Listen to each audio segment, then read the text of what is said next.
Hello mummy.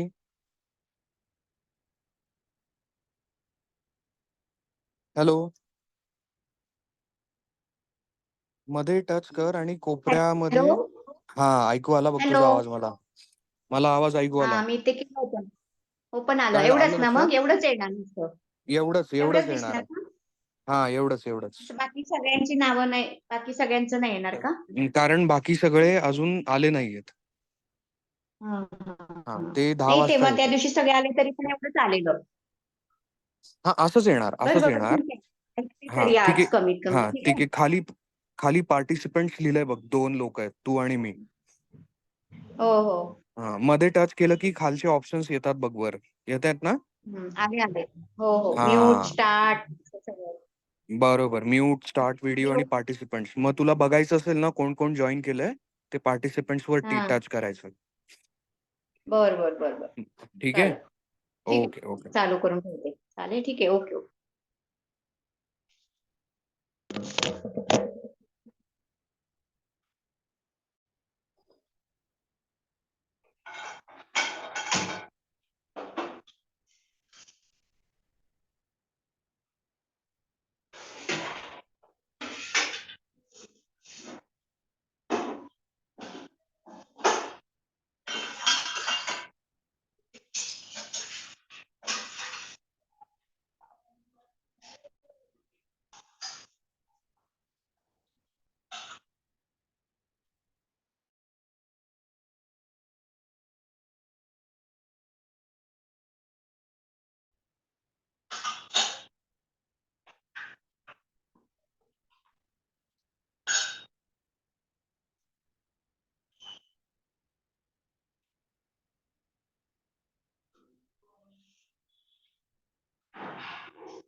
Hare Krishna, Krishna Krishna, Hare Hare, Hare Rama, Rama Rama, Hare Hare. Hare Krishna,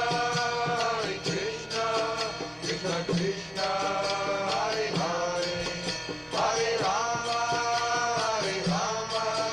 Rama Rama, Hare Hare. Hare Krishna, Krishna Krishna, Hare Hare, Hare Rama, Rama Rama, Hare Hare. Hare Krishna, Krishna Krishna, Hare Hare, Hare Rama, Rama Rama, Hare Hare. Hare Krishna, Krishna Krishna, Hare Hare, Hare Rama, Rama Rama, Hare Hare. Hare Krishna, Krishna Krishna, Hare Hare, Hare Rama, Rama Rama, Hare Hare. Hare Krishna, Krishna Krishna, Hare Hare, Hare Rama, Rama Rama, Hare Hare. Hare Krishna, Krishna Krishna, Hare Hare, Hare Rama, Rama Rama, Hare Hare. Hare Krishna, Krishna Krishna, Hare Hare, Hare Rama, Rama Rama, Hare Hare. Hare Krishna, Krishna Krishna, Hare Hare, Hare Rama, Rama Rama, Hare Hare. Hare Krishna, Krishna Krishna, Hare Hare, Hare Rama, Rama Rama, Hare Hare. Hare Krishna, Krishna Krishna, Hare Hare, Hare Rama, Rama Rama, Hare Hare. Hare Krishna,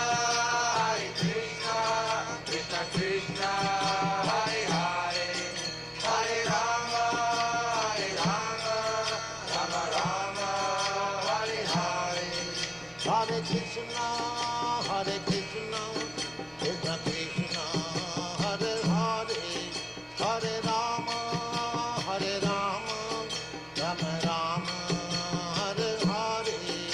Hare Krishna, Krishna Krishna, Hare Hare, Hare Rama, Rama Rama, Hare Hare. Hare Krishna, Krishna Krishna, Hare Hare, Hare Rama, Rama Rama, Hare Hare. Hare Krishna, Krishna Krishna, Hare Hare, Hare Rama, Rama Rama, Hare Hare. Hare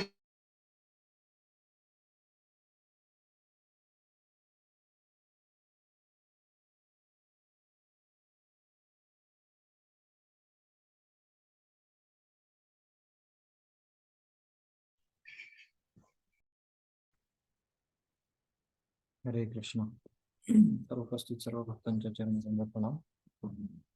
हरे कृष्णा प्रभु जी.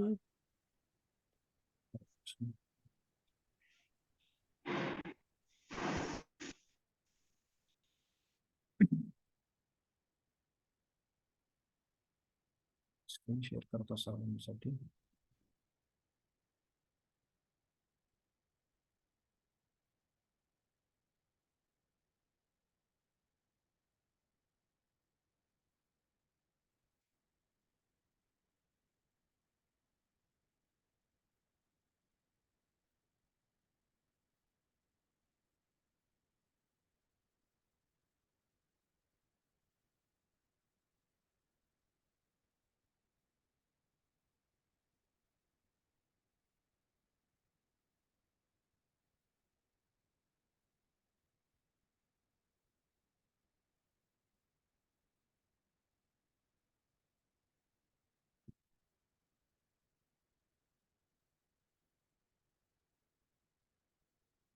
ॐ अज्ञानतिमिरन्धस्य ज्ञानाञ्जनशलाकया चक्षुरुन्मिलितं येन तस्मै श्रीगुरवे नमः।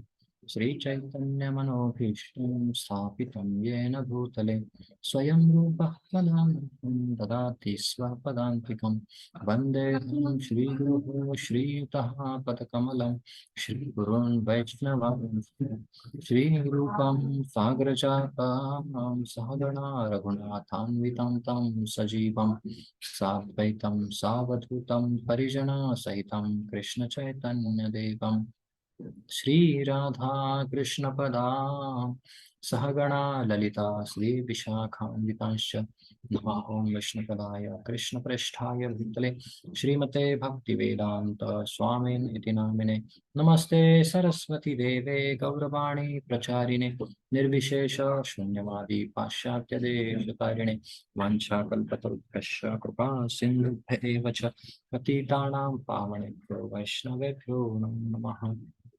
जय श्री कृष्ण चैतन्य प्रभु नित्यानंद श्री अद्वैत राधव श्रीवासादि गौर भक्तवृंद हरे कृष्णा कृष्ण कृष्ण हरे हरे हरे राम राम राम हरे हरे। हरे कृष्ण। तर उपस्थित सर्व भक्तांचं आपल्या दैनंदिन भागवत चर्चेमध्ये सहर्ष स्वागत आहे। तर आपल्या सगळ्यांकडं ज्या प्रेयर्स आहेत तर त्या प्रेयर्स तुम्ही ओपन करू शकता, तुम्ही म्यूट मध्येच म्हणू शकता। तर आपण ते श्लोक गायन करूयात। हे श्लोक पहिल्या स्कंदातील दुसऱ्या अध्यायातील 14 ते 22 श्लोक आहेत। तस्मातेकेन मनसा भगवान् सात्वतां पतिः श्रोतव्यः कीर्तितव्यश्च ध्येयः पूजश्च नित्यदा यदनुध्यासिना युक्ता कर्मग्रन्थि निबन्धनं छिन्दन्ति कोविदास्तस्य पूर्ण कुर्यात् कथारतिं शुश्रूषोषतधानस्य वासुदेव कथारुचिः स्यान्महत्सेवय विप्रा पुण्यतीर्थनिषेवणात् शृण्वतां स्वकतः कृष्ण पुण्यश्रवणकीर्तनः हृदयं तस्थो भद्राणि विधुनोति सुहसतां नष्टप्रायेषु अभद्रेषु नित्यं भागवतं सेवया भगवती युक्तं श्लोके भक्तिर्भवति नैष्टिकी तथा रजस्तमोद्भवः कामलोभादयश्च ये एतैरणाभिद्धं स्थितं सत्त्वे प्रसीदति एवं प्रसन्नमनसो भगवद्भक्तियोगतः भगवत्तत्त्वविज्ञानं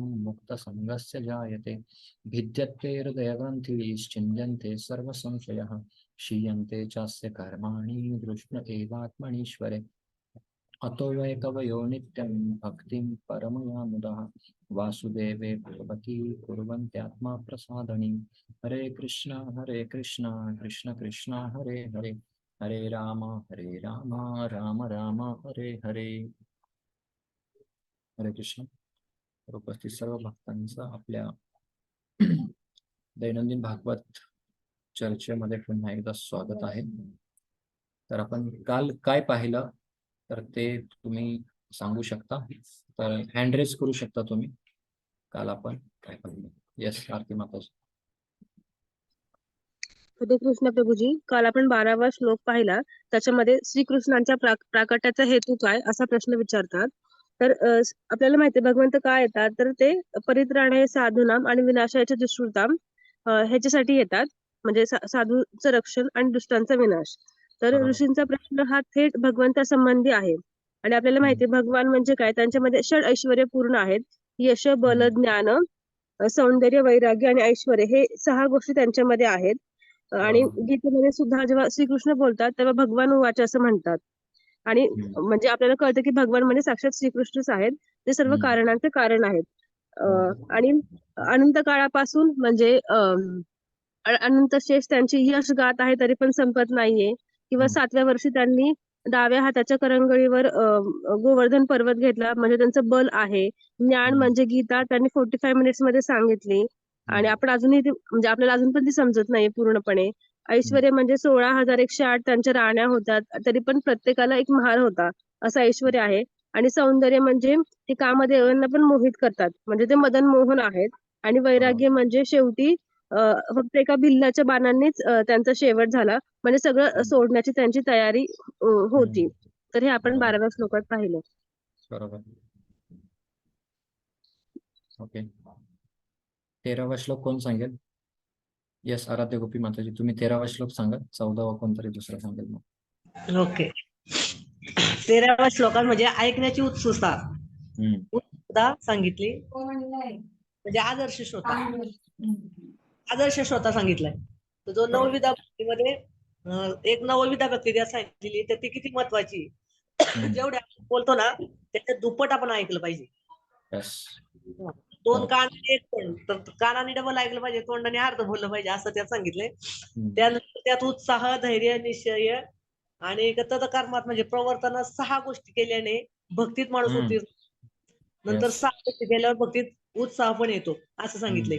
नंतर उदाहरण त्यात सांगितलंय का आपण स्वतः करायला पाहिजे, स्वतः वाचली पाहिजे आणि स्वतः ते त्याचं हे केलं पाहिजे पालन, तेव्हा आपण दुसऱ्याला ते सांगू शकतो असं भगवद्गीतेचं सांगितलंय.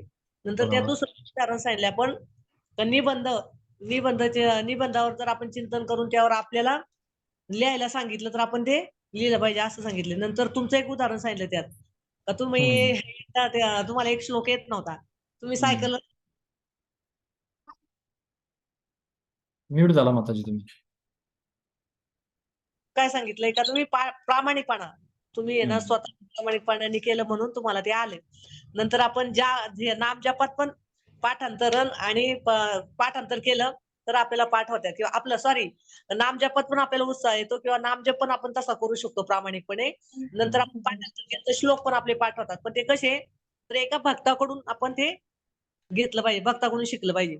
त्यात नंतर तुम्ही एक दिग्विजय प्रवीणचं पण त्यात उदाहरण सांगितलं. दिग्विजय एका लेक्चर मध्ये म्हणत होते का विठ्ठल माझा म्हणजे भगवंत माझा. आपण जर भगवंताला एकदम मनापासून आवाज दिला किंवा मनापासून त्याची हे केलं ना तर आपल्याला ते पावतात. आपल्यापेक्षा ते आपल्यासाठी ते आपण तेवढा उत्साह दाखवला पाहिजे, किंवा त्यात आपण प्रामाणिक राहिलं पाहिजे. मग ते आपल्याला धामात घेऊन जातात आणि ते आपल्याला करतात. नंतर त्याच्यात आपण भगवंत आणि भक्ती यावर आपली भक्ती अवलंबून असते असं आपण सांगितलं. तर गौर गोपाल प्रभूने एका प्रवचनामध्ये सांगत होते की पूजा काय आहे आणि आरती काय आहे, आणि आपल्या बाहेरच्या पूजा काही केल्या ना तरी उपयोग नाही, पण आपण फक्त कृष्णाची पूजा आरती केलं पाहिजे. कालिंदा माताजी तुमचं बंद करता का माईक? इस्कॉन मध्ये नियम पण लोक येत नाही इस्कॉन मध्ये का तर इस्कॉन मध्ये नियम असतात. चहा नाही प्यायचा, लसूण नाही खायचा, कॉफी नाही प्यायची, नॉनव्हेज नाही खायचं. तर ते बाहेरची लोक पापमय जीवनच जगत असतात. मग हे सांगितलंय मांसाहार. कोण बोलतं जरा आवाज बंद करा 1 मिनिट. मांसाहार मीच आहे बोला. त्यात 4 हे सांगितले प्रभूजी. एक मांसाहार माणसाला आहे ना आपल्या इस्कॉन मध्ये सांगितलं का 4 नियमांचे पालन. तर 4 नियमांचे पालन काय करायचे, तर पहिला आहे मांसाहार केला तर माणसाची दया तुटते, म्हणजे दया येत नाही माणसाला, दया जोडली जाते मांसाहार न केल्याने. नंतर नाशापान जर केलं नाही ना माणसाने तर त्याचं आरोग्य चांगलं राहतं. दुगाराने काय होतं, सत्यच माणसाचं चुकतं, सत्य बोलत नाही. त्यानंतर मी विचार सांगितलं तर त्याच्याने आपली शुद्धता नष्ट होते. नंतर 4 नियम सांगितले, प्रामाणिक पाहिजे किंवा उत्साह पाहिजे आणि वक्ता म्हणजे दीक्षितच असावा असं तुम्ही काल सांगितलं. नंतर गुरु शिष्य परंपरा खूप महत्वाची सांगितलेली. त्यानंतर श्रवण नंतर श्रीकृष्णाचा समजतो माणसाला. स्वामी महाराजांचं सुद्धा उदाहरण सांगितलंय. कारण महाराज एकदा लेक्चर देत होते तर ते म्हणले काय म्हणले सगळे लोक म्हणले आता कंटिन्यू करायचं तेवढं. त्या आवाजामुळे मला नाही बोलायला पाहिजे. ओके, ठीक है, थैंक यू माताजी. यस, बीना माताजी आप बताइए तीसरे जो 14 नंबर का श्लोक है उसके बारे में यस प्रभु जी। यस माताजी. इसमें हरे कृष्णा प्रभु जी, दंडवत प्रणाम। इसमें 1114 में जन्म और मृत्यु के जाल में जो उलझे रहते हैं ना उन लोगों को अगर श्री कृष्ण का नाम लेना चाहिए। आपने बताया था कि हम कैसे इससे बाहर आते हैं। है ना। भगवत धाम मैंने जवाब भी दिया था कि भगवत धाम जाने के लिए सबने अलग अलग बताई थी मुक्ति और वो सब। तो उसमें आपने बताया था कि सालोक्य मुक्ति, सायुज्य मुक्ति सबसे ज्यादा खतरनाक है, होती है, जिसे मायावाद बोलते हैं कि मैं भी कृष्ण तुम भी कृष्ण, कृष्ण की पत्नी हमारी पत्नी कैसे हो सकती है। तो वो, और भगवान वासुदेव को अपने सभी निजी शक्तियों को उन्होंने अपने सारी जो शक्तियां हैं वो उसमें अपने अपने नाम में डाली हुई हैं, कृष्ण नाम में ही उनको पूरी शक्तियां उसमें रखी हुई हैं। तो उससे हमें मतलब नाम के उच्चारण को इन्होंने आपने बोला था ये 14 का आपको नाम, हरि नाम के लिए ही ये इम्पोर्टेंट है। हरे thank you. Krishna. Thank you माता जी। हरे कृष्ण। हरे कृष्ण। ओके।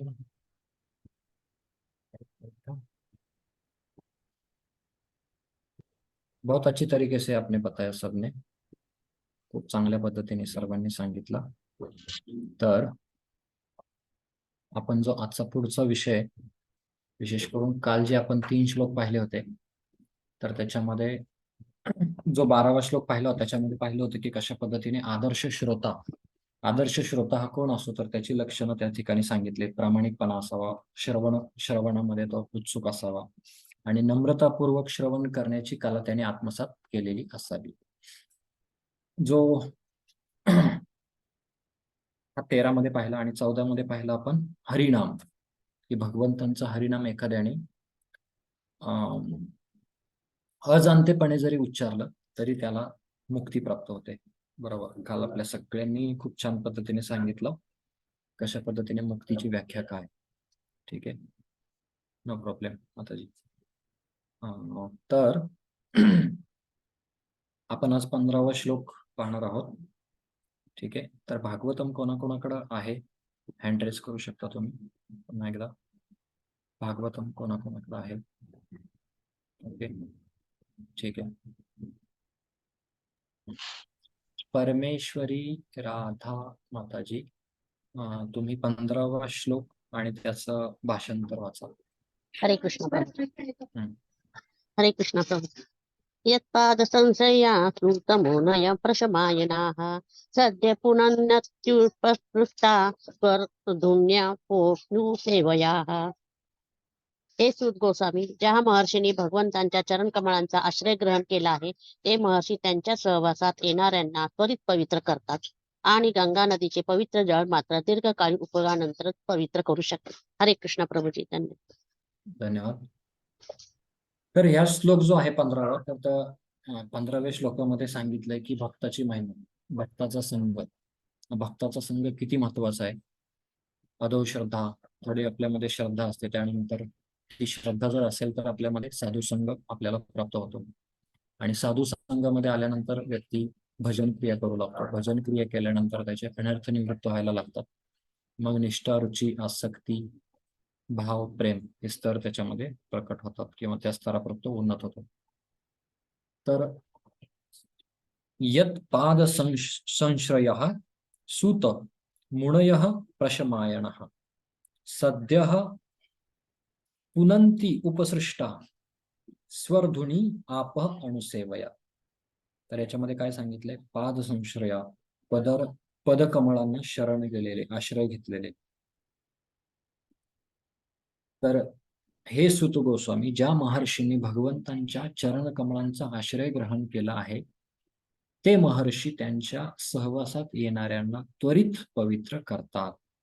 तर या ठिकाणी तुलना सुद्धा दिलेली आहे. एक भक्ताचा संघ किंवा भक्ताचा संघ आणि गंगेचा संघ, गंगेच्या पाण्याचा संघ.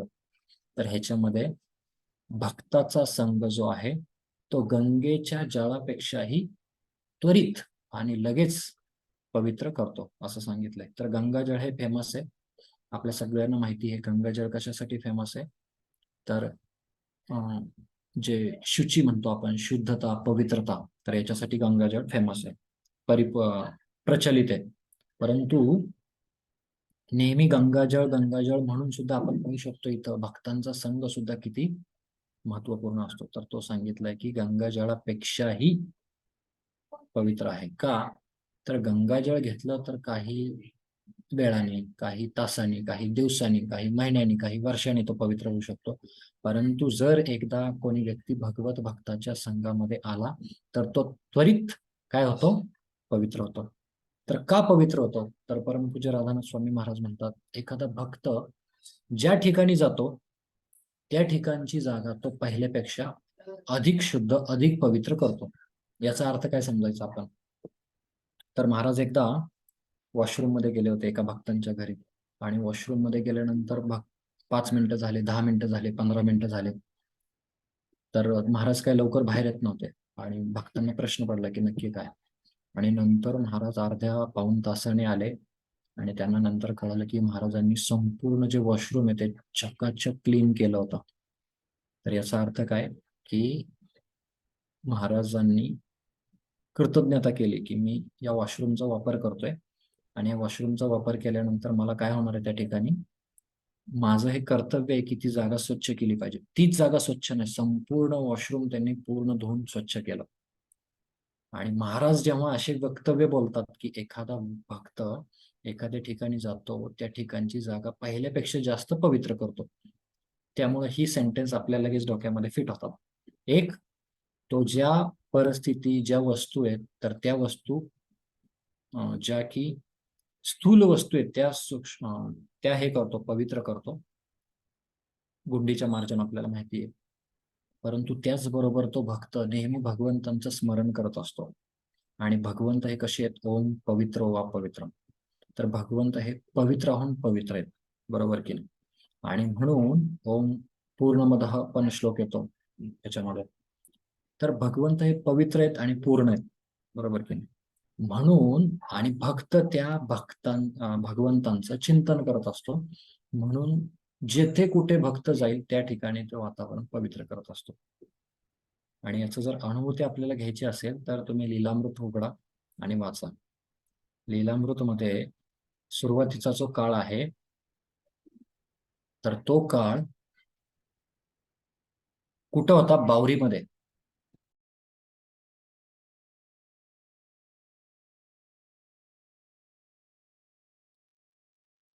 प्रभूजी तुमचा आवाज नोट झाला.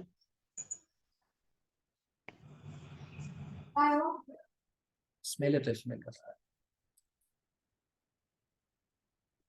मला दोन्हीकडे पण लक्ष ठेवायचंय, इथं सुद्धा आणि घरामध्ये कसला तरी भाजी करपल्याचा वास यायला लागला, त्यामुळे मी तिथं म्यूट करून सांगितलं. ठीक आहे. तर गॅस चालू आहे. तर मी काय सांगत होतो? कशा पद्धतीने एखादा भक्त एखाद्या ठिकाणी जातो तिथली जागा तो आहे तो पूर्वीपेक्षा अधिक पवित्र करतो. तर हा या श्लोकाचा आशय आहे. भक्ताचा महिमा या ठिकाणी सांगितलेला आहे. भक्ताचा संघ किती महत्वाचा आहे ते सांगितलंय, बरोबर की नाही? म्हणून आपण जर विचार केला की हरिनाम पॉवरफुल आहे, भक्तांचा प्रसाद भगवंतांचा प्रसाद पॉवरफुल आहे, हरिकथा पॉवरफुल आहे का भक्तांचा संघ पॉवरफुल आहे, हे जर आपण पाहिलं तर जरी प्रभुपाद म्हणालेत की 99% भक्ताची प्रगती ही हरिनामावरती आहे, परंतु जर अनुकूल संघ नसेल तर भक्त एकांतिकी हरेर भक्ती उत्पाताय कल्पते, आपल्याला माहिती. म्हणून भक्तांचा संघ, आणि केवळ भक्तांचा संघ म्हणजे एकत्र येणं किंवा एकमेकांना चिटकून उभा राहणं, याला संघ नाहीत म्हणत. तर तो संघ अनुकूल भावनेमध्ये केला पाहिजे. तर आपल्याला माहिती आहे की भक्त 3 प्रकारचे असतात: उत्तम अधिकारी, मध्यम अधिकारी आणि कनिष्ठ अधिकारी. मैत्री, प्रेम, कृपा, उपेक्षा, बरोबर की नाही? तर जे आपल्यापेक्षा वरिष्ठ आहेत त्यांच्याकडे कृपा आपण मागितली पाहिजे की तुम्ही खूप वरिष्ठ आहात, तुम्ही माझ्यावरती कृपा करा. जे आपल्या समवयस्कन आहेत तर त्यांच्याशी मैत्री केली पाहिजे, बरोबर की नाही? एक साथ आपण सेवा केली पाहिजे किंवा एक साथ ज्या गोष्टी आहेत त्या केल्या पाहिजेत. ठीक आहे. त्यानंतर जे कनिष्ठ आहेत तर त्यांच्यावरती आपण प्रेम केलं पाहिजे. तर त्यांना आपण नेहमी प्रेम दिलं पाहिजे, बरोबर की नाही? आणि जेव्हा जेव्हा कधी शक्य होईल तेव्हा त्यांना आपण सुधारणा पण केली पाहिजे. तर ही सुधारणा खूप महत्वाची आहे. परंतु सुधारणा कोण करू शकतं? तर त्यासाठी आपण योग्य व्यक्ती पाहिजे, त्यासाठी योग्य परिस्थिती पाहिजे, काळ पाहिजे, बरोबर की नाही, आणि तुम्हाला अनुमती पाहिजे, बरोबर की नाही. तर ह्या गोष्टी असतात. आणि म्हणून भक्तांच्या संघामध्ये विशेष करून आपण उदाहरण पाहिलं की प्रभुपाद म्हणतात की बाहेर जरी तुम्ही वाघासारखे असाल तरी पण भक्तांच्या संघामध्ये तुम्ही एका मेंढीसारखं, शेळीसारखंच पाहिजे. याचा अर्थ असा नाही की आपलं मतच नाही व्यक्त करायचं, असं पण नाहीये. तर अनुकूल भावनेमध्ये, नम्र भावनेमध्ये आपण काय केलं पाहिजे, त्या ठिकाणी भक्तांचा संघ केला पाहिजे. तर उत्साहपूर्वक राहिलं पाहिजे, निश्चयाने सेवा केल्या पाहिजेत,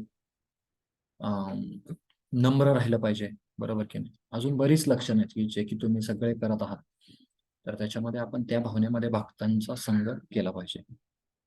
तात्पर्यामध्ये आपण पाहतो की प्रभुपाद म्हणतात की भगवंतांचे शुद्ध भक्त हे गंगा नदीच्या पवित्र जळापेक्षा श्रेष्ठ आहेत. बघा, ठामपणे सांगतायत. एखाद्या भौतिकवादी व्यक्तीने हे जर ऐकलं तर तो म्हणणार अरे काय तुमचं आहे, बरोबर की नाही. परंतु प्रभुपाद इथं म्हणतात का मनुष्याला गंगाजळाच्या दीर्घकालीन उपयोगानंतर आध्यात्मिक लाभ होऊ शकतो, पण भगवंतांच्या शुद्ध भक्ताच्या कृपेमुळे मनुष्य शूद्र म्हणून, स्त्री म्हणून, वैश्य म्हणून जन्माला आलेला असो, त्याचा विचार न करता तो भगवंतांच्या चरण कमळांचा आश्रय घेऊ शकतो आणि असे केल्याने तो भगवंतांकडे परत जाऊ शकतो.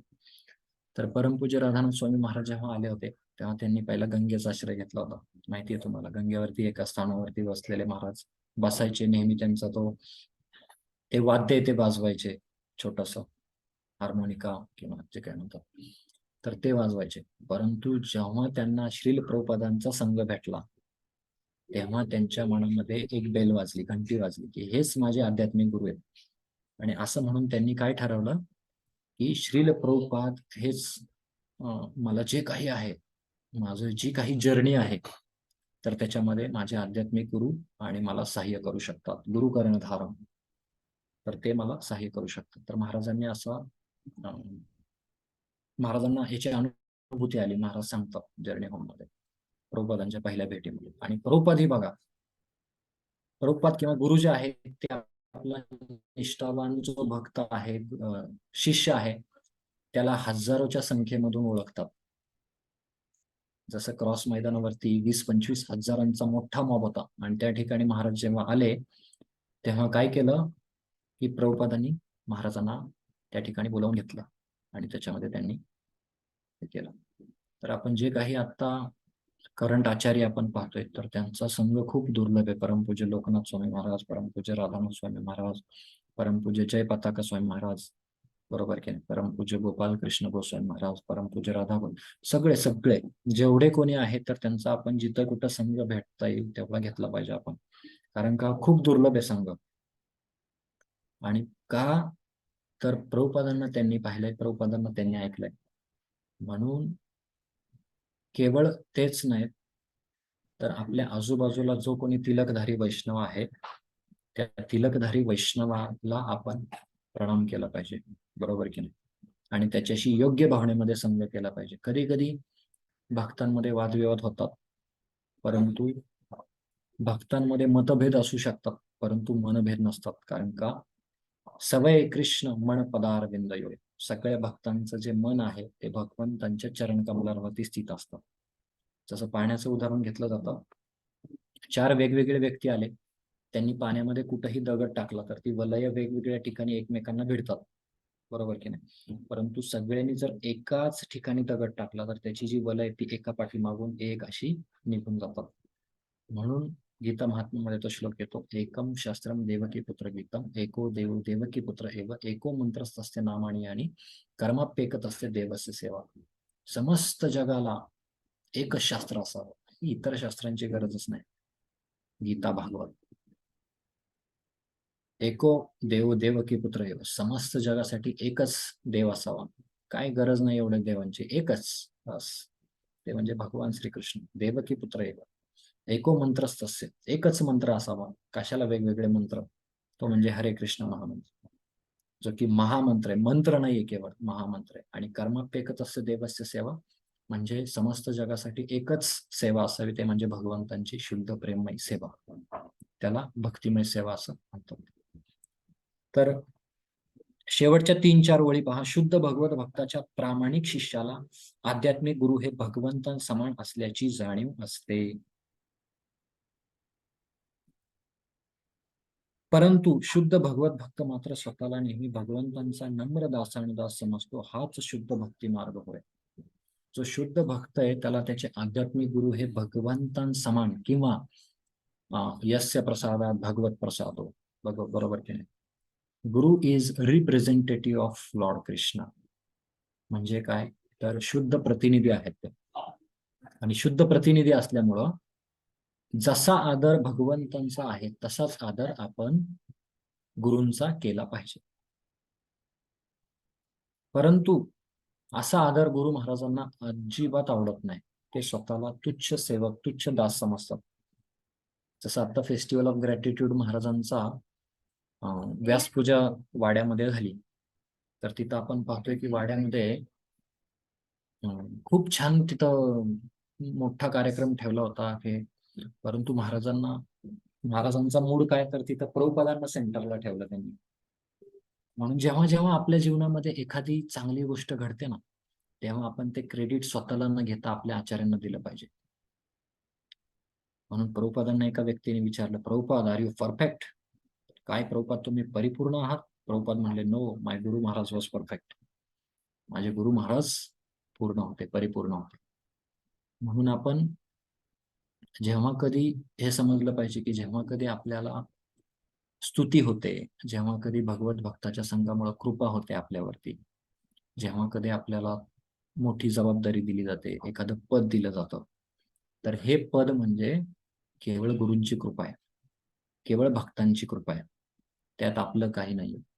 बरोबर की दासोस्मी, आपला दास जो भाव आहे तो आपला पाहिजे तिथं. बरोबर की. तर हा जो श्लोक आहे 15वा, त्याच्यामध्ये आपण एवढंच समजू शकतो की भगवत भक्तांचा संग. म्हणून महाप्रभूने 2 उपदेश दिले ग्रहस्थांना, विशेष करून ग्रहस्थांना महाप्रभूने 2च उपदेश दिले. जे की पहिला सांगितलाय भगवंतांच्या पवित्र नामाचा ध्यानपूर्वक जप करा, आणि दुसरा सांगितलाय की भगवत भक्तांचा कधीही अपराध करू नका. तर जेव्हा भगवत भक्ताची महिमा येते तेव्हा अपराध हा विषय खूप महत्वाचा असतो. का, तर डूज आणि डोंट्स, काय केलं पाहिजे, तर अनुकूल भावनेमध्ये भक्तांचा संगत केला पाहिजे, आणि काय नाही केलं पाहिजे, तर अपराध नाही केला पाहिजे, वैष्णव अपराध आपण नाही केला पाहिजे. तर एखाद्या माळ्याने जर त्याची बाग खूप छान पद्धतीने सजवली आहे, त्या ठिकाणी दररोज पाणी घालतोय, त्याची लता वेली खूप सुंदर आलेले आहेत, त्याला फुलं लागलेत, कोवळे फुलं आहेत, खूप सुंदर पद्धतीने केलंय, याला म्हणतात की भगवत भक्तांचा अनुकूल भावनेमध्ये संगत.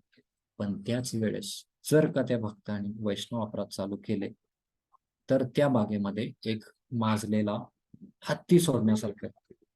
आता हत्ती जो आहे तो शक्तिशाली असतो, तो हैदोस घालतो सगळीकडं, बरोबर की नाही. हाती माथा अपराध, तर बेडसर असतो हत्ती एकदा चिडला ना, तो नाही कोणाला ऐकत.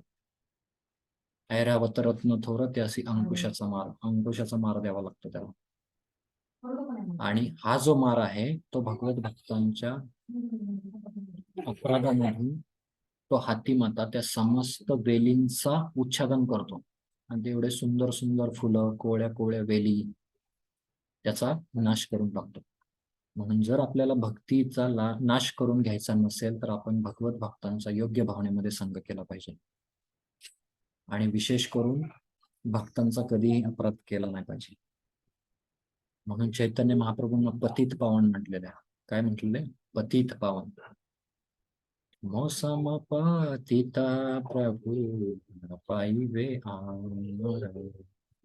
या जगामध्ये माझ्या एवढा पतित कोण नाहीये, असा आपला भाव पाहिजे. कृष्णानंद प्रभू नेहमी सांगत असतात आपल्याला, काय की माझ्यासारखा पतित. आपण जर स्वतःला पतित म्हटलं तर भगवंत आपल्याला रक्षण करतील, कारण का ते पतित पावन आहे. म्हणून बघा, पतितातले पतित कलियुगामध्ये जर कोणी असतील तर ते जगाई मधाई होते. आणि त्या जगाई मधाईंवरती जरी कृपा केली की नित्यानंद प्रभूंनी मधाईवरती मटका मारला डोक्यामध्ये, तरी सुद्धा चैतन्य महाप्रभूंनी आणि दोघांनी केली कृपा जगाई मधाई. म्हणजे काय की तुम्ही पतित असा नो प्रॉब्लेम, पण एक गोष्ट माहितीये, जे जगाई मधाई होते ना त्यांनी कधीच वैष्णव अपराध केला नव्हता. का? अहो संघातच आले नव्हते वैष्णवांच्या कधी संघातच आले. वैष्णव अपराध कोण करू शकतो? जो वैष्णवांच्या संघात येतो, रोज वैष्णवांशी बोलतो, रोज वैष्णवांशी हे करतो, बरोबर की नाही? म्हणून जेव्हा वैष्णवांच्या संघामध्ये येतो व्यक्ती आणि अपराध करायला लागतो, ड्युएलिटी मध्ये पडतो, बरोबर की नाही, कपटी स्वभाव त्याचा बनत जातो, तर भगवंत क्षमा करत नाही. भगवंत हे पतित पावन आहेत, कपट पावन नाही आहेत, बरोबर की नाही? तोमास्थाने अपराधे तारे हरिनाम, हरिस्थाने अपराधे तारे हरिनाम, तोमास्थाने अपराधे नाही परित्राण, असं म्हटलेलं चैतन्य चरितामृतमध्ये. तोमास्थाने, हरिस्थाने, भगवंतांप्रती जर अपराध केला तर हरिनाम हे आहे ते आपल्याला त्याच्यातून बाहेर काढेल. परंतु तोमास्थाने म्हणजे वैष्णवांच्या प्रती जर आपण अपराध केला तर नाही परित्राण. अहो वेगवेगळ्या स्टोरी ऐका तुम्ही दुर्वासा मुनींची स्टोरी पहा. दुर्वासा मुनींच्या स्टोरीमध्ये त्यांनी अमरीश महाराजांप्रती अपराध केला. काय अमरीश महाराजांप्रती अपराध केला? फक्त अमरीश महाराजांनी जो पारणा वेळ आहे तो निघून जातोय म्हणून त्यांनी काय केलं, 2 गंगाजल प्राशन केलं, 2 थेंब गंगाजल. आणि हे क्रोधित होऊन दुर्वासा मुनींनी आपली जटा उपटली आणि एक राक्षस सोडला त्याच्यावरती. तर जे अमरीश महाराज जे की भगवंतांचे शुद्ध भक्त आहेत त्यांच्यावरती अशा लोकांचा काही प्रभाव पडत नाही. हे जटा बिटाधारी काय हे करणारे. आणि तो भगवंतांचं सुदर्शन चक्र आलं, त्या जटाधारी तो राक्षस होता त्याचा नाश केला आणि ते सुदर्शन चक्र भक्ता त्या दुर्वासा मुनींच्या पाठीमागं पळते. आणि दुर्वासा मुनी या लोकातून त्या लोकात, या ब्रह्मांडातून त्या ब्रह्मांडात असे पळत आहेत आणि भगवंतांकडे आले, ब्रह्माजींकडे गेले, शिवजींकडे गेले. म्हणजे आपल्याकडे जागाच नाही तुमच्यासाठी. शेवटी भगवंत म्हणले माझ्याकडे पण जागा नाही, तुझी एकच जागा आहे, ते म्हणजे त्यांच्या चरणावरती, अमरीश महाराजांच्या चरणावरती. म्हणून रामेश्वर भट्ट जे की दिल्लीमध्ये आपल्याला माहिती आहे, त्यांनी सुद्धा तुकाराम महाराजांच्या गाथा बुडवण्याचा प्रयत्न केला आणि त्या गाथा बुडवल्यामुळं, वैष्णव अपराध केल्यामुळं त्यांच्या अंगाचा दाह व्हायला लागला. खूप दाह व्हायला लागला. तुकाराम महाराजांच्या अंगावर गरम पाणी ओतण्यात आलं, त्यांना काट्यांच्या फांद्यांनी अंबाजींनी मारण्यात आलं. पण शेवटी परिणाम काय झाला की अंगाचा दाह व्हायला लागला. आणि अंगाचा दाह असा व्हायला लागला की रामेश्वर भट्टांना त्या ठिकाणी एकच सांगण्यात आलं की तुम्ही शुद्ध भक्त, शुद्ध महान भगवत भक्त तुकाराम महाराज यांची शरण. जसं तुकाराम महाराजांची शरण घेतली तेव्हा तुकाराम महाराज म्हणले की अरे मी कोण आहे, मी एक साधा दास आहे, तुच्छ सेवक आहे मी, आणि जे काही असेल ते तुमच्यासाठी मी प्रार्थना करतो पांडुरंगाकडे, तुमचा अंगाचा दाह कमी व्हायला पाहिजे. आणि असं जेव्हा त्यांनी केलं तेव्हा अंगाचा पूर्ण दाह शमला आणि जे रामेश्वर भट्ट स्वतःला प्रकांड पंडित मोठे ब्राह्मण समजत होते ते तुकाराम महाराजांच्या शरण आले. तर ही आपण स्टोरी पाहू शकतो. तर अशा वेगवेगळ्या स्टोरी आहेत भगवत भक्तांचा जिथं कुठं अपराध झालेला आहे. हरी बोल प्रभूजी. येस माताजी. त्यावेळेस हा भंग म्हटलाय का प्रभूजी त्यांनी, जळे माझी काया लागला वणवा. हो हो हो, बरोबर बरोबर, खूप छान, थँक्यू. जळे माझी काया लागला वणवा, बरोबर आहे. तर असे वेगवेगळे अभंग आहेत. पण याचा सार काय घ्यायचा आपल्याला की भक्तांचा संघ हा नेहमी आपण अनुकूल भावनेमध्ये घेतला पाहिजे. भक्तांचा संघ घेणं म्हणजे सोपं नाहीये. तलवारीच्या पात्याला धार लावण्यासारखं आहे, कुठंतरी कापू शकतो, बरोबर की नाही. म्हणून अनुकूल भावनेमध्ये भक्तांचा संघ केला पाहिजे. ठीक आहे, चला आपण पुढचा 16वा श्लोक पाहूया. याच्यामध्ये 15व्यामध्ये फक्त तेच सांगितलंय की भक्त आणि गंगा याची तुलना केलेली आणि गंगेपेक्षाही तुम्ही कुठेही रेफरन्स नोट करून ठेवा आणि कुठेही तुम्ही मोठ्याने सांगू शकता की भगवत भक्तांचा संघ हा गंगेच्या पाण्यापेक्षा पवित्र आहे. रेफरन्स काय द्यायचा? 1:1:15 हा रेफरन्स तुम्ही देऊ शकता. ठीक आहे. म्हणून भक्त जो असतो तो नेहमी रेफरन्स देत असतो. जसं कोर्टामध्ये IPC कलम असतात ना, IPC पिनल कोड असतात, तर त्या पिनल कोडद्वारे देतात. तसं भक्तांनी हा रेफरन्स दिला पाहिजे. भगवंत हे आहेत. कसे आहेत? भोक्ताराम यज्ञ तपसाम 5:16, भोक्ताराम शांतीसूत्र काय, भोक्ताराम यज्ञ तपसाम. तर असे वेगवेगळे रेफरन्स आपण नोट करू शकतो. ठीक आहे. तर 16वा श्लोक भावना माताजी तुम्ही म्हणा आणि त्याचं भाषांतर वाचा. हरे कृष्ण प्रभुजी. येस माताजी. दंडवत प्रणाम. को वा भगवतस्तस्य पुण्यश्लोकेऽद्य कर्मणः शुद्धिकामो न शृणुष्याद्यस्य कलिमलापहमम्. सारांश. आत्मशुद्धीची कामना करणारा असा कोण आहे जो थोर पुण्यात्मा भगवत भक्त ज्यांच्या दिव्य गुणांचे सदैव गायन करतात, त्या पूर्ण पुरुषोत्तम भगवंतांच्या कलिमलहारी यशाचे श्रवण करू इच्छित नाही. हरे कृष्ण धन्यवाद प्रभू. माताजी. दंडवत प्रणाम. तर 16वा आपण पाहतोय को वा. क आणि वा कोण असा आहे? भगवतः तस्य पुण्य श्लोक इंग कर्मणः शुद्धी कामः शृणुयातो यशकली मल अपहम. आत्मशुद्धीची कामना करणारा असा कोण आहे? प्रश्न विचारलाय. जो ऋषींचा प्रश्न नाहीये हा. जो थोर पुण्यात्मा भगवत भक्त यांच्या दिव्य गुणांची सदैव गायन करतात, त्या पूर्ण पुरुषोत्तम भगवंतांच्या कलिमलहारी यशाचे श्रवण करू इच्छित नाही. रूप गोस्वामी म्हणतात, तुम्हाला जर भगवंतांचं वेड जर लागायचा नसेल ना, तर तुम्ही त्या केशी घाटावरती जाऊ नका. त्या केशी घाटावरती जर गेले तर तिथे एक सावळा मुलगा आहे, त्याचं रूप पाहू नका. त्या रूप जरी पाहिलं तर त्याचं वंशीवादन ऐकू नका. तर अशा वेगवेगळ्या गोष्टीमधून ते म्हणतात. याचा अर्थ काय? किंवा असं सांगितलंय, तुम्हाला जर या भौतिक जगाबद्दल जर प्रेम असेल, भौतिक जगाबद्दल जर असं वाटत असेल की हे भौतिक जगातून माझ्याकडून काय हरवून घ्यायचं नसेल, तर तुम्ही भागवताचा संग करू नका. भागवताचा संग केला तर ह्या गोष्टी नष्ट होणार आहेत. तर असं म्हटल्यानंतर भक्तांना काय वाटेल? तर भक्तांना वाटू शकतं की अरे, भागवतम ऐकलं की अशी गडबड होते का? बरोबर. किंवा भगवंत सगळं हरण करतात, एका भक्तावर जेव्हा कृपा करतात तेव्हा सगळं हरण करतात. तर आपण असं जेव्हा ऐकतो तेव्हा जरी कुठं हरण करणारा असेल किंवा जरी कुठं काही गोष्टी सोडायला सांगितलेल्या असतील आपल्याला, जसं की 4 नियम आहेत, तर ह्या गोष्टी सोडायला नाही सांगितल्या, त्याबरोबर अनेक गोष्टी जोडायला सांगितलेल्या आहेत. बरोबर की?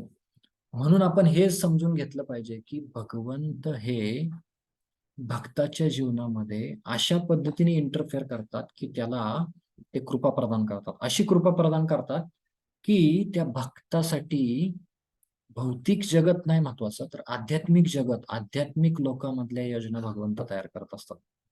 म्हणून काही भक्तांचा आपल्याला वाटतं की अरे, आम्ही खातो तसा हा भक्त पण खातो, आम्ही बोलतो तसा हा भक्त पण बोलतो, आम्ही जीन्स पॅन्ट घालतो, हे धोती कुर्ता घालतात, यांचा पण मृत्यू होतोय, एक दिवस हे पण मरतात, त्यांचे घरचे पण रडतात, आमचे पण. काय फरक आहे? तर फरक हाच आहे, 2 गोष्टीमध्ये फरक आहे. एक उदाहरण दिलं जातं. मांजर आहे ना, मांजर जर व्याली असेल आपल्या आजूबाजूला आपण पाहतो, तेव्हा ती पिल्लांना सुद्धा त्याच तोंडामध्ये जबड्यामध्ये धरते आणि आल्हाद धरते आणि वेगळ्या ठिकाणी घेऊन जाते. उडी पण मारते, खिडकीतून उडी मारून जात असते ती. आणि तीच मांजर एका उंदराला सुद्धा धरते.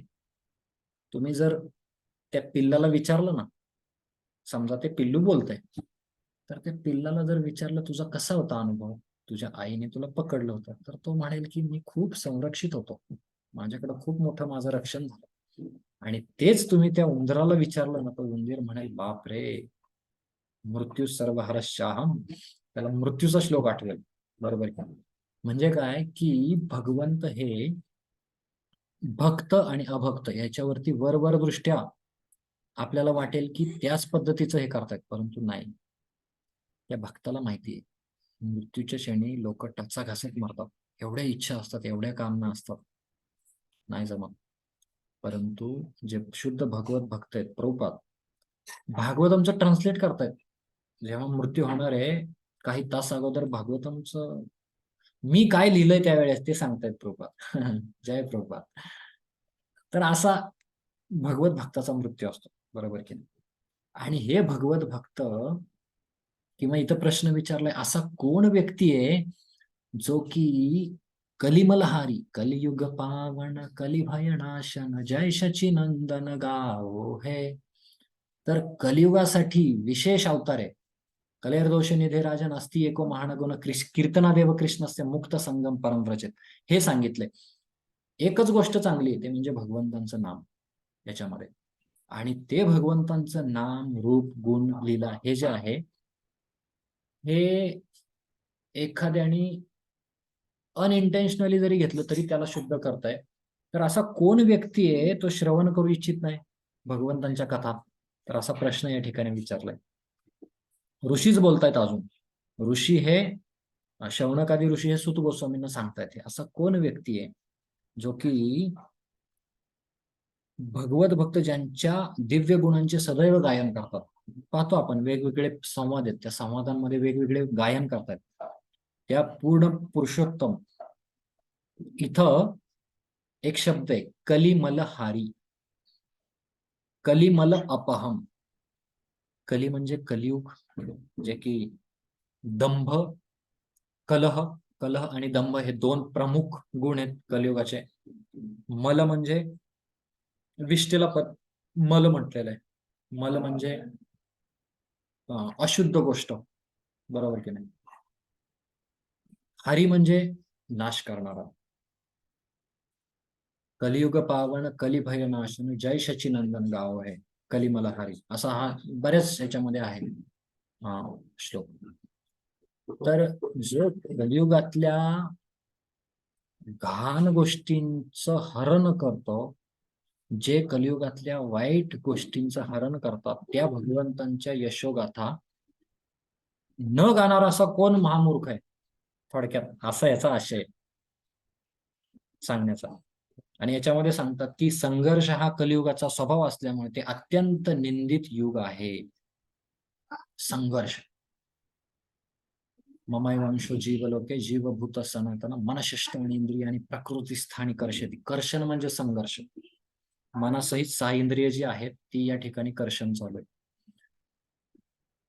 तर नेहमी आपण पाहतो प्रत्येक ठिकाणी संघर्ष चालू आहे. कुठेही पाहतो मी, थोडा घराचा दरवाजा उघडा, बाहेर जावा, सगळीकडे संघर्ष आहे. एकदम शांततेची अवस्था कुठंच नाहीये. रातदिनामा युद्धाचा प्रधान. भक्ताला तर डबल संघर्ष आहे, कारण या जगात 2 व्यक्ती राहतात.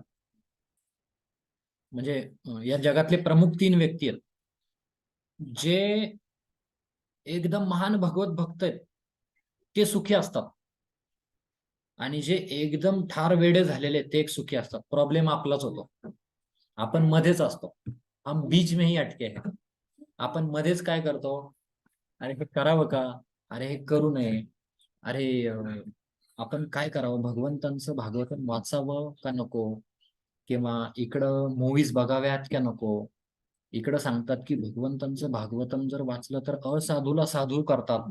इकडं आपल्याला समजतं की जर तुम्ही थोडस मनोरंजन केलं पाहिजे, बरोबर की नाही, ग्रहस्थ आहे थोडस आहे, तर आपण नेहमी द्वंद्वामध्ये असतो.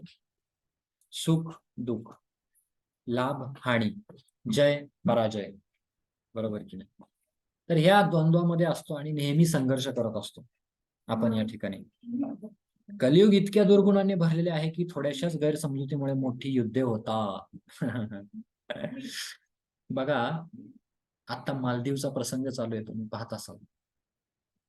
मालदीवच्या 1-2 जे पॉलिटिशियन्स आहेत तर त्यांनी भारताविरुद्ध टिप्पणी केली मोदींविषयी. आणि आज आपण परिस्थिती पाहतोय मालदीवची. त्यांनी बॉयकॉट मालदीव असं हे केलंय. आणि मग त्याच्यामध्ये वेगवेगळे सेलिब्रिटी, सिनेस्टार यांनी येऊन काय केलंय, त्याच्यामध्ये परत उडी मारली आणि काय सांगितलंय की भारतातली जेवढी स्थानं आहेत ती स्थानं आपण ही केली पाहिजे. तर वेळ काळ परिस्थिती व्यक्ती चुकत असतो, बरोबर की नाही. त्याच्यातून जर त्या व्यक्तीला पश्चाताप होत असेल ना, उपदेश अमृतवाचा जर पश्चाताप होत असेल ना व्यक्तीला, तर तो व्यक्ती चांगला आहे म्हणतो आपण. किंवा ऍटलिस्ट जो स्वतःची चूक ऍक्सेप्ट करतो. जर चूकच ऍक्सेप्ट करत नसेल तर तो व्यक्ती जीवनात बदलू शकत नाही. का? कारण का तो चूकच ऍक्सेप्ट करत नाहीये. तो जीवनामध्ये स्वतःला दोषी ठरवतच नाही कधी. त्याला बदलणार कोण? साक्षात भगवंत आले तरी तो भगवंतांना पण कारण देत बसेल. म्हणून आपण इथं पाहतो की गैरसमजूत एवढ्या होतात ना आजकाल कलियुगामध्ये, बापरे. म्हणून एक छान कोट आला होता, मी तो कोट एक हे केलाय. तर गैरसमजूत कशा प्रकारची असते ते या ठिकाणी सांगण्यात आलंय की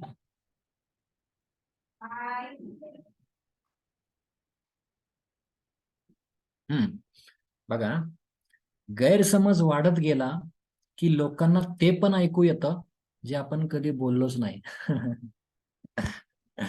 बरोबर की नाही. तर गैरसमज जर वाढत गेला तर लोकांना ते पण ऐकू येतं जे आपण कधी बोललोच नाही. तर अशी परिस्थिती होते. त्यामुळं कधीही गैरसमज करून घेऊ नये. आणि विशेष करून भक्तांमध्ये तर नाहीच नाही. भक्तांमध्ये नेहमी आपण काय केलं पाहिजे की योग्य भावनेमध्ये संग केला पाहिजे. गैरसमज नाही केला पाहिजे. त्याच्यासाठी कम्युनिकेशन केलं पाहिजे. गैरसमज जर होत असेल तर त्याला सोल्युशन एकच आहे, कम्युनिकेशन करणं, बोलणं. जर समजा आता इथं आरती माताजी आहेत आणि आराध्य गोपी माताजी आहेत, उदाहरणासाठी तुम्हाला सांगतो, आणि अनुष्का माताजी आहेत. तर अनुष्का माताजींनी आरती माताजींना सांगितलं की आराध्य गोपी माताजी तुमच्याबद्दल तुम्हाला बोलल्या की माताजींना संस्कृत वाचता येत नाही. मी उदाहरण देतोय, आहे जस्ट उदाहरण देतोय. तर असं सांगितल्यानंतर ज्या आरती माताजी आहेत त्यांना हे सांगितलं, बरोबर ना. तर आरती माताजी लगेच म्हणतात, आराध्य गोपी माताजींनी असं का केलं? मला संस्कृत येत नाही, मी काय एवढी खराब आहे का? मी एक परिस्थिती सांगतो तुमच्या पुढं, असं कसं काय झालं. हा एक पार्ट झाला. परंतु दुसरा पार्ट, आरती माताजींनी काय करायचं, अरे हो बरोबर आहे, माताजी कदाचित करेक्ट असतील, पण मी माताजींकडेच जाते आता आणि माताजींना विचारते की माताजी, संस्कृत चांगलं बोलण्यासाठी आपण काय केलं पाहिजे ते तुम्ही सांगा, बरोबर की. असं जेव्हा ते बोलतील त्यांना, तेव्हा ते म्हणतील, हा तर मी इथं ऐकलं होतं, मी तिथं ऐकलं होतं. आणि कसं होतं माहितीये का, ऍक्च्युअली ज्या व्यक्ती बरोबर आपला संवाद होतोय ना, अपराध होतोय ना, त्या व्यक्ती बरोबर आपला संवाद नसतो. कधी पण तुम्ही बघा, ज्या व्यक्ती बरोबर आपला अपराध होत असतो किंवा गैरसमज होत असतात त्याच्याशी आपला संवाद नसतो. म्हणून संवाद जेवढा हेल्दी तेवढा संबंध चांगला. समजतंय सगळ्यांना? संवाद जेवढा हेल्दी तेवढा संबंध चांगला. म्हणून आपण नेहमी संवाद वाढवला पाहिजे. आम्हाला माहिती आहे काही भक्त, एका भक्तांना दुसऱ्या भक्तांबद्दल बोलल्यावर ते खूप वाईट वाटलं. मी थोडस मुद्दाम सूक्ष्म गोष्टी सांगतोय, कारण का डेली यूज मध्ये बघा, भागवतम फक्त असं नाही की भगवंतांच्या यशोगान कथा हे पण आपलं आहे, पण डेली यूज मध्ये ह्या गोष्टी होतात, जे की मला ज्या गोष्टी अनुभवल्यात मी, ते पण मी थोडस तुम्हाला सांगण्याचा प्रयत्न करतो. की कधी कधी असे भक्त मी बघितलेले आहेत की तिसऱ्या व्यक्तीला वाईट वाटलं हे दुसऱ्या भक्तांनी सांगितलं, हे भक्त लगेच त्यांना अप्रोच झाले, प्रभूजी सॉरी, माझा असं काहीच बोलण्याचा उद्देश नव्हता आणि तुमचा मी क्षमा मागतो, तुम्हाला जी काही शिक्षा मला करायची असेल ती तुम्ही मला शिक्षा करा. जेव्हा असा व्यक्ती जातो ना, आणि असे गेलेले भक्त तेव्हा तो म्हटलं की नाही नाही नाही प्रभूजी काही नाही, असं काही नाहीये, एवढं काही नका तुम्ही म्हणाल, इथं सॉल्व्ह होतं लगेच. म्हणून जर आपला एखाद्या भक्ताप्रती जर अपराध होत असेल तर आपण पहिलं आहे की संवाद वाढवला पाहिजे, पहिलं हेल्दी कम्युनिकेशन ठेवलं पाहिजे. आपण काय म्हणतो, अच्छा तो मला असं बोलला का, ठीक आहे, त्याला इथं नाही दुसरीकडे कुठंतरी बघतो. हे भक्ताचं हेच नाहीये, निर्मत्सराणाम सतम, निर्मत्सर आपण झालं पाहिजे. म्हणून महाराज म्हणतात की to hate someone who is hating us is like sharing same disease. म्हणजे जर एखादा आपला द्वेष करतोय आणि आपण पण त्याचा द्वेष करणं, हे दोघांना सेम आजार झाल्यासारखं आहे. म्हणून नेहमी आपण काय केलं पाहिजे, संवाद वाढवला पाहिजे. आणि जर संवाद वाढवला तर आपण पाहतो की संबंध चांगले होतात. संबंध हे खूप महत्वाचे आहे. संबंध सुधारण्यासाठी संवाद, आणि तो पण हेल्दी संवाद आपला खूप महत्वाचा आहे. मी कशामुळे त्या विषयावर गेलो कळालं नाही. हा, जे भगवंतांच्या शुद्ध भक्तियोगात संलग्न झालेले आहेत, ज्यांच्या स्वतःची भौतिक भरभराट करण्याची इच्छा नाही, जे सकाम कर्मांच्या परिणामांपासून मुक्त झालेले आहेत आणि जे शुष्क दार्शनिक तर्कवादातून मुक्त झालेले आहेत, ते या कलियुगाच्या बिकट जंजाळातून सुटण्यास पात्र आहेत. निर्माण मोहा जितसंग दोषा अध्यात्म नित्या विनिवृत्त काम द्वंद्वैर्विमुक्तां सुख दुःख सगे गच्छन्त्य मूढां पदमव्ययं तत्. तर निर्माण, मान घेण्याची अजिबात इच्छा नाही. जितसंग दोषा, जे दोष, जो अशुद्ध संघ आहे त्याच्यापासून वरती आलेले. द्वंद्वैर्विमुक्ता, द्वंद्व. बघा ह्या श्लोकामध्ये 15व्या अध्यायामध्ये गीतेत सांगण्यात आलंय की भगवत गीतेमध्ये विशेष करून भगवत धामात जाणाऱ्या व्यक्तीची पात्रता सांगितलेली. तो नेहमी स्वतःला मान घेत नाही, तो इतरांना मान देण्यास प्रवृत्त असतो. एक सांगितलंय. निर्माण मोहा जितसंग, वाईट संघापासून नेहमी दूर असतो. अध्यात्म नित्या विनिवृत्त काम, जो काम वासनेपासून विनिवृत्त असतो, निवृत्त झालेला असतो. आणि आध्यात्मिक गोष्टींमध्ये तो संलग्न झालेला असतो. कृष्ण भावनेमध्ये तो रुची घेत असतो. द्वंद्वैर विमुक्ता, जो द्वंद्व, सुख दुःख, मान हानी, लाभ पराजय, बरोबर की नाही, यांनी मला रिस्पेक्टच दिला नाही, या माताजीने मला हेच नाही बोललं, मी हे भक्तीसाठी अनुकूलच नाहीये. म्हणून यथा तथा वा विदधातु लंपटो मत प्राणनाथ सुस एवणा पर. अरे मला कोणी लाथा मारा, बुक्क्या मारा, यथा तथा वा विदधातु लंपटो, तरी मी भगवंतांचं चरणकमळ सोडणार नाही. आणि आपण म्हणतो अरे काय हे इस्कॉन मध्ये असं आहे, हे लगेच आपलं थोडा कोणी अपराध केला की लगेच आपण भगवत भक्ती सगळी बाहेर येते आपली. ही भगवत भक्ती नाही. अरे प्रल्हाद महाराजांचं जीवन बघू आपण. प्रल्हाद महाराजांना काय नाही केलं हिरण्यकश्यपूने, किती भयानक अपराध केले. आपल्याला तर तसं कोणी नाही केलेलं, बरोबर की नाही. आणि एक दिवस रोहिणी कुमार प्रभू सांगत होते, एक दिवस आपल्याला सुद्धा ध्रुव महाराज बनायचंय, एक दिवस आपल्याला सुद्धा प्रल्हाद महाराज बनायचंय. आहे का पात्रता? आपण चेक करू शकतो, आपली टेस्ट करू शकतो. तर बरेच संकट येणार आहेत आपल्यावरती. आणि आनंद वृंदावन प्रभूंचे लेक्चर्स ऐका तुम्ही. आनंद वृंदावन प्रभू नेहमी एकाच गोष्टीवरती प्रश्न विचारतात, महाराज ही दुनिया एवढी खतरनाक आहे, भगवंत कशी कृपा करतील आमच्यावर? काय, मुंबईचा एक सामान्य जीव आहे मी ना, मला रडता सुद्धा येत नाही. भगवंत जे रडतात त्यांच्याकडे आकृष्ट होतात, बरोबर की नाही. खोटं खोटं पण रडता येत नाही, रडण्याचं नाटक पण करता येत नाही. भगवंत कसे आकृष्ट होतील? म्हणून भगवत भक्तांचा योग्य भावनेमध्ये जर संघ घेतला तर आपल्याला कळू शकतं हे की अशा पद्धतीने आपण द्वंद्वातून मुक्त होऊ शकतो, बरोबर की. किंवा भगवंतांच्या चरण कमळांना घट्ट पकडायचं. जात्याचं उदाहरण दिलं जातं. आपल्यापैकी किती जणांनी जातं ओढलंय? जातं आवाज येत असतो त्याचा. जातं किती जणांनी ओढलंय? यस, काही जणांनी ओढलेलं आहे, बरोबर ना. हा, तर जे जाता आहे त्या जात्यामध्ये एका मुठीमध्ये आपण किंवा माताजी, आजीबाई किंवा जे कोणी असतात ते, जे मधलं जे होल असतं ना त्याला दाणे टाकत असतात आणि दुसऱ्या हाताने असं ओढत असतात, बरोबर की. आणि गाणे पण खूप छान गात असतात. आमच्या गावी मी पाहिलंय हे, खूप छान छान गवळणी किंवा वेगवेगळे गाणे, गीत गात असतात माताजी. तर ते जेव्हा जातं, तुम्ही वरती करता ना, हरभऱ्याची डाळ वगैरे भरडली जाते, तेव्हा ते जातं जेव्हा वरती करता ना, तेव्हा बाजूला डाळ पडलेली असते किंवा जर छोटे छोटे दाणे असतील तर त्याचं पीठ पडलेलं असतं. तांदूळ वगैरे असतील तर त्याचं पीठ पडलेलं असतं. पण तुम्ही एक गोष्ट जर ऑब्झर्व केली ना, त्या जातेची जी मधली खुंटी ना त्याच्या भोवती काही दाणे असतात ते भरडले जात नाहीत कधी. याचा अर्थ काय? त्या दाण्यांनी त्या खुंटीचा आश्रय घेतलेला असतो. त्याचप्रमाणे शुद्ध भगवत भक्त भगवंतांच्या चरण कमळांचा असा घट्ट आश्रय घेतात ते या भावसागरामध्ये कधीच भरडले जात नाहीत. म्हणून आपण नेहमी नेहा अभिक्रमणाशस्ती प्रत्यपायन विद्यते स्वल्पमप्यस्य धर्मसे त्रायते महत्वभयात. एकदम स्वल्प अशी आपण सेवा जरी केली तरी भक्ती ही अशी शुद्ध आहे की मोठ्या मोठ्या भयापासून आपलं रक्षण करू शकते.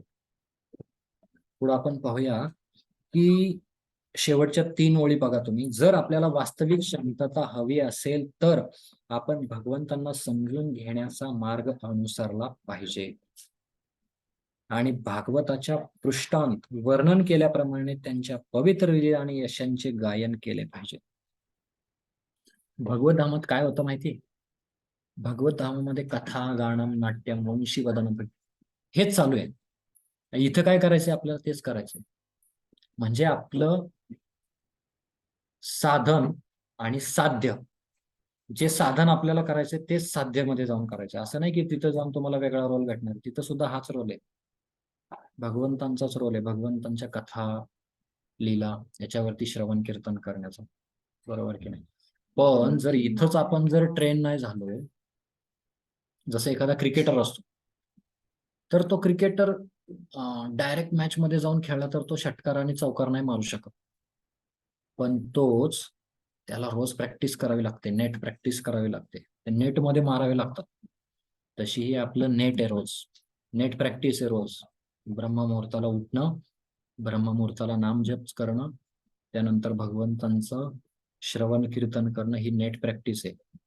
आणि फायनल मॅच वर्ल्ड कपची कधी आहे माहितीये? अंतकालेचे मामेव स्मरणमुक्त्वा कलेवरम, तो श्लोक आहे आपला. अंतकाळी भगवंतांचं नाम आपल्याला आलं पाहिजे तर आपण वर्ल्ड कप जिंकू शकतो या शरीराचा, या भक्तीचा आपल्या. नाहीतर क्वालिफाय पण नाही, डिस्क्वालिफाय. काही टीम्स असतात ना, त्या क्वालिफिकेशन साठी त्यांच्या मॅचेस होतात. म्हणजे काय? तिथं हारले तर क्वालिफायच नाहीत, बरोबर की नाही? म्हणून आपण पात्र बनलं पाहिजे.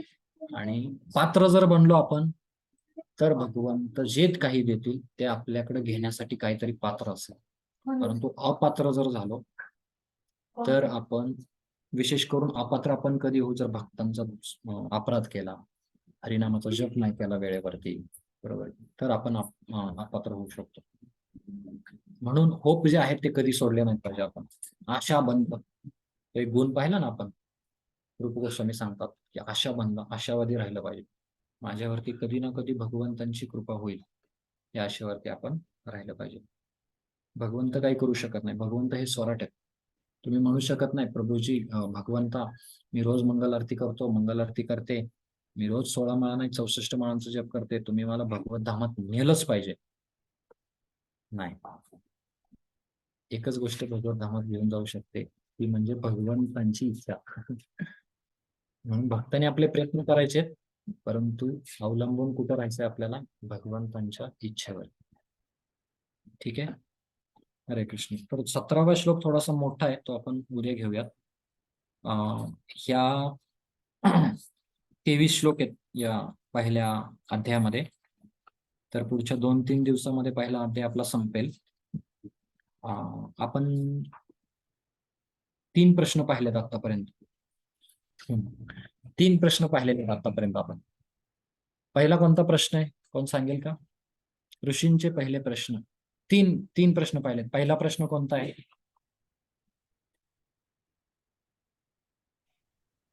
सांगा.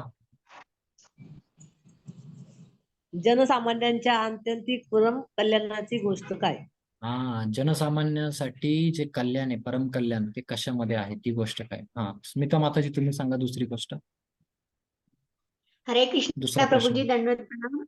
दंडवत. सर्व जीवांच्या कल्याणार्थ सर्व शास्त्रांच्या साराचे वर्णन. सर्व जीवांचं कल्याण करायचंय तर त्याचं जे शास्त्रांचं सार आहे ते तुम्ही निवडा आणि ते तुम्ही आम्हाला सांगा. यस, तीसरा क्वेश्चन क्या है बीना माताजी? आप म्यूट हो माता जी।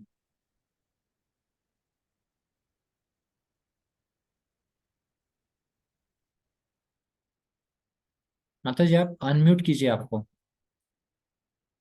आप म्यूट पे हैं। नहीं है, ठीक है। तिसरा कोण सांगेल? हाँ यस, प्रिया माता जी। हरे कृष्णा प्रभूजी, दंडवत प्रणाम.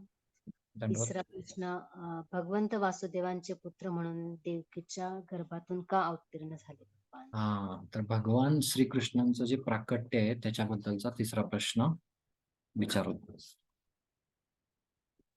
तर हे 3 प्रश्न आहेत श्रीकृष्णांच्या प्राकट्याचा हेतू.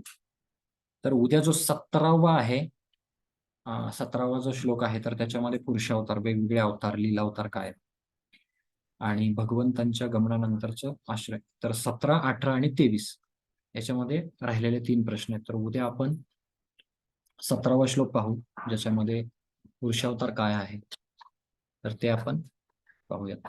ठीक आहे. हरे कृष्ण. तर याच्यामध्ये कोणाला जर काही ऍड करायचं असेल तर प्लीज तुम्ही ऍड करू शकता, किंवा हरे मायनस कृष्णा करायचं प्रभु असेल. जी, अनम्यूट नहीं हो पाता, पता नहीं बीच बीच में ऐसा क्यों होता है. आप तो को होस्ट है आज, अच्छा ऐसा है. आपको को होस्ट किया था मैंने. ओके, ठीक है, मुझे नो मालूम. Problem, so no sorry. Problem, no problem. Hare Krishna Prabhuji. Yes माता जी. प्रभूजी, वैष्णव अपराध आणि भगवान नाम अपराध बद्दल तुम्ही बोलताना प्रभूजी, तर डिटेल मध्ये एखाद दिवशी सांगाल का प्लीज?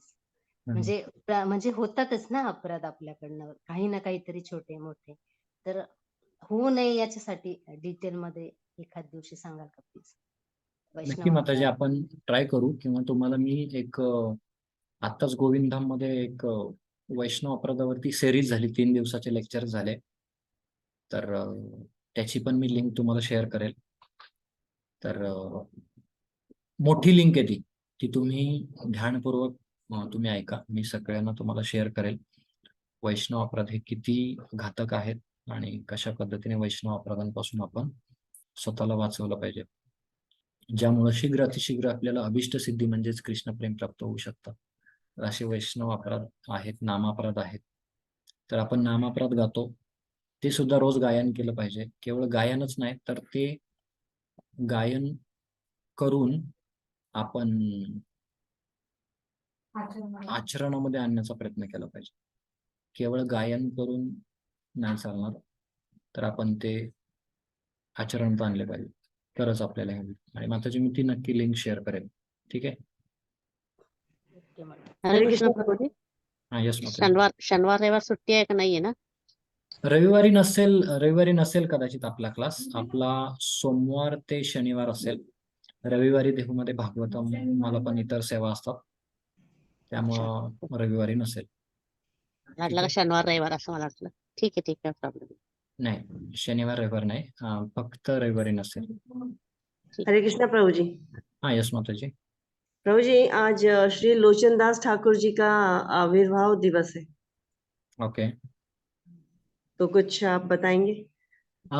उसके बारे में आज का जो भागवतम है ना, हाँ. जो गोविंद धाम में हुआ, उसमें बताया है.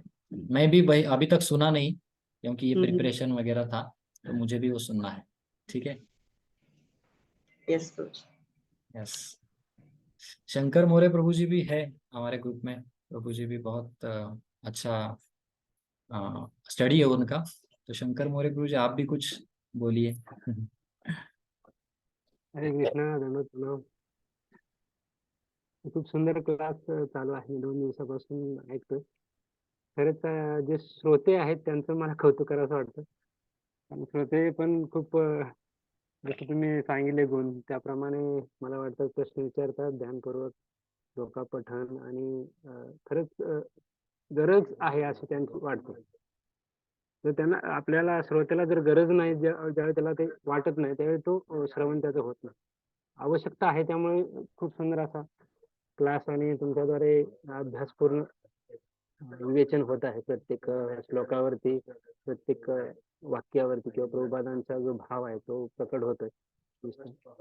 ते तुम्ही नाही गंगा आणि याचं साधू संघाचं जेव्हा महत्व सांगितलं, त्यावेळी मला ते पुंडलिकांचा जो नाही कथा ती आठवली डायरेक्ट. कुकुट मुनींच्या आश्रमामध्ये स्वतः गंगा माता शुद्ध होण्यासाठी साधूकडे जाते, यावरून ते समजतं श्रेष्ठत्व, की साधू का श्रेष्ठ आहे, साधू संघ का श्रेष्ठ आहे ते ते एक सांगायला बस. हरे कृष्ण.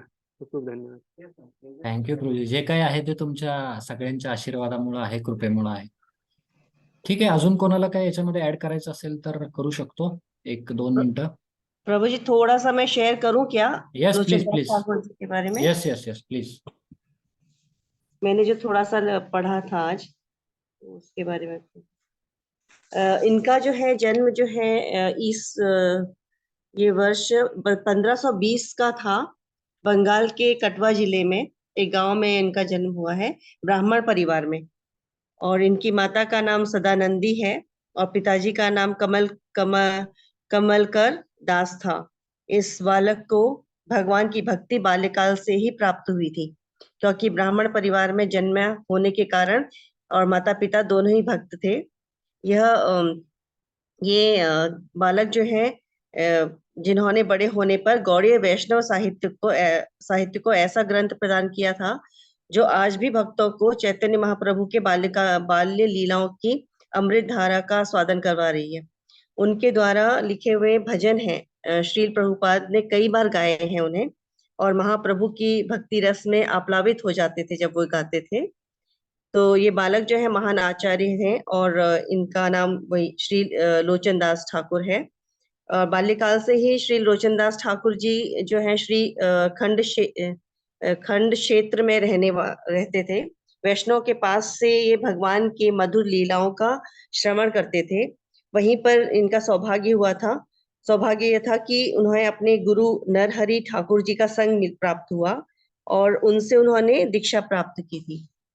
और वहीं पर उनका जो है वहीं से उनकी भौतिक संसार के प्रति जो है विरक्ति हो गई थी और हरि नाम के प्रति आसक्ति का संचार हुआ था उनमें। और बाल्यकाल में ही अधिकतर समय जो है ये श्री लोचनदास ठाकुर जो है अपने दादाजी के घर में उन्होंने बिताया था अपना बाल्यकाल का समय, और प्रारंभिक शिक्षण भी उन्होंने वहीं हुई थी उनकी। लेकिन ये प्राचीन काल में परंपरा थी कि बाल्यकाल में ही विवाह कर दिया जाता था, तो उनका विवाह हो चुका था। लेकिन नियम ये था कि वधू जब तक वयस्क नहीं हो जाती है तब तक वो अपने माता पिता के ही घर पर रहती है। तो इसलिए उनकी पत्नी जो है अपने माता पिता के ही घर में गांव में रह रही थी। युवावस्था होते ही श्री लोचनदास ठाकुर जी ने चैतन्य महाप्रभु के जो पार्षद हैं श्री नरहरि ठाकुर जी से दीक्षा ग्रहण की। और गृहस्थ होने के बावजूद भी उनका मन जो था वैरागी था, और जिनके हृदय में सिर्फ श्री कृष्ण चैतन्य महाप्रभु के ही प्रति उनकी अद्वितीय जो है समर्पण और भक्ति का रस झरना बहता रहता था। और इस भौतिक संसार से उनकी रुचि तो नहीं थी, लेकिन वैवाहिक जीवन के प्रति आकर्षण भी नहीं था उनका। तो युवा होने के बाद भी श्री लोचनदास ठाकुर जो है अपनी पत्नी को लेने ससुराल नहीं जा रहे थे, इसलिए उनके ससुर ने अपनी पुत्री के लिए भविष्य की जो है उनको काफी अत्यंत चिंतित हो गए थे उससे। तो उन्होंने वे उनके श्री लोचनदास ठाकुर जी के जो गुरु थे श्री नरहरि ठाकुर जी के पास गए और वहां जाकर उन्होंने कहा कि आप तो जानते हैं प्रभु कि मेरी पुत्री का विवाह बाल्यकाल में ही लोचनदास ठाकुर जी से हुआ है और अभी दोनों युवा हो गए हैं, तो उन्हें लेने के लिए लोचनदास नहीं आ रहे हैं। तो उनके गुरुजी ने उनको आश्वासन दिया और फिर लोचनदास ठाकुर जी को आज्ञा दी कि जाओ और अपनी पत्नी को लेकर आओ गांव से। तो हरिदास ठाकुर उनकी अपनी गुरु की आज्ञा का पालन करते हुए चले गए। और जब वे वहां गांव में पहुंचे तो इतने समय हो गया था, इतने वर्ष हो गए थे, तो वे उस गांव में उनको याद ही नहीं था कहाँ उनके ससुर का घर है। तो जैसे ही उन्होंने उस गांव में प्रवेश किया तो वहां पर उन्होंने एक स्त्री से पूछा कि हे माता, क्या आप मुझे बता सकती हैं कि ये घर की दिशा कहाँ पे है? तो उस स्त्री ने उसको मार्ग दिखाया और लोचनदास ठाकुर जी वहां पहुंच गए। लेकिन जब वे वहां पहुंचे तो उन्होंने देखा कि वो स्त्री जिनसे उन्होंने माता कहकर संबोधन किया था वही उनकी पत्नी थी। तो वहीं से उन्होंने सोचा कि एक जिस स्त्री को मैंने माता कह दिया है, संबोधन किया है, तो उनके साथ परिवार का संबंध कैसे रख सकता हूँ। तो बस उसी दिन से उन्होंने अपना जो है निश्चय कर लिया कि वह आजीवन जो है भगवान की भक्ति में ही अपना समय लगाएंगे और उन्होंने फिर विवाह नहीं किया। श्री लोचनदास ठाकुर जी ने फिर अपने गुरु से आज्ञा ली और चैतन्य महाप्रभु की ही बाल्यकाल की चैतन्य महाप्रभु के बाल्यकाल की लीलाओं का वर्णन करने के लिए उन्होंने ग्रंथ चैतन्य मंगल की रचना की। और पुराने समय में बंगाल के कवि जो थे वो भगवान की जो गुणगान करते थे उनके लिए उन्हें अनेक प्रकार के जो छंद का उपयोग करते थे। तो उसमें से एक प्रख्यात छंद है पांचाली। उसी छंद का विशेषकर भगवान के नाम रूप और लीलाओं का उससे वर्णन किया जाता है। तो श्री लोचनदास ठाकुर ने भी सरल बंगाली भाषा में इस छंद का प्रयोग करके श्री चैतन्य महाप्रभु की सुंदर और रसमयी लीलाओं का वर्णन किया है। ये लीलाएं उन्हें प्राप्त हुई हैं, कैसे प्राप्त हुई हैं, ये भी उन्होंने श्री लोचनदास ठाकुर जी ने स्वयं अपने ग्रंथ में ही बताया है कि नदिया में रहने वाले वैष्णव भक्त मुरारी गुप्त जो थे, संस्कृत के श्लोकों में एक पुस्तक की रचना की थी उन्होंने, और उनमें से ही चैतन्य महाप्रभु के बाल्यकाल की लीलाओं का भी उन्होंने वर्णन किया था।